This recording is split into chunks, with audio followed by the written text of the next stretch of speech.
Hello, ഞാൻ അമൃതയാണ്. നമ്മളിന്ന് പോകുന്നത് ഒരു ഉച്ചയൂണ് കഴിക്കാനാണ്. വേറെ എവിടെയല്ല, നമ്മുടെ വാഴയില റെസ്റ്റോറൻറ്റ്. പേര് പോലെ തന്നെ വാഴയിലായിരുന്നു ഊണ്.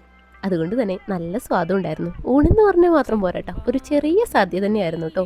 ചോറും ഉപ്പേരിയും കറിയും 2 കൂട്ടം കറി ഉണ്ടായിരുന്നു. ഒന്ന് മീനും പിന്നെ സാമ്പാറും, പപ്പടവും പുളിയിഞ്ചി പിന്നെ പായസവും അതേപോലെ തന്നെ മോരും ഉണ്ടായിരുന്നു കേട്ടോ.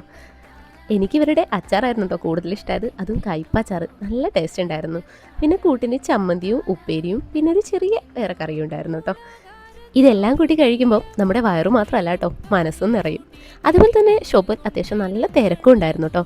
തിരക്ക് കണ്ടിട്ട് കയറണോ കയറണ്ടയോ എന്ന് വിചാരിച്ചാണ് കയറിയത്. പക്ഷേ ഡൈനിങ് ഏരിയ എന്ന് പറയുന്നത് അത്യാവശ്യം നല്ല സ്പേസ് ഉണ്ടായിരുന്നു. നമ്മൾ പുറത്തുനിന്ന് കാണുന്ന മാത്രമല്ല, ഉള്ളിലേക്ക് വേറെ ഉണ്ടായിരുന്നു. അവിടെ നിന്ന് നമ്മൾ പുറകിലേക്ക് നോക്കുമ്പോൾ കാണുന്ന കാഴ്ചകളാണ് കേട്ടോ ഇതൊക്കെ. നല്ല ഭംഗിയുണ്ട് കാണാനും അതേപോലെ തന്നെ ആസ്വദിക്കാനും. അപ്പോൾ വയനാട് പോകുന്നവരും വരുന്നവരും ലൊക്കേഷൻ മറക്കണ്ട, അടിവാരത്തിനും കൈതപ്പുല്ലിനും ഇടയിലായിട്ട്. അപ്പോൾ ഓക്കെ, ബായ്.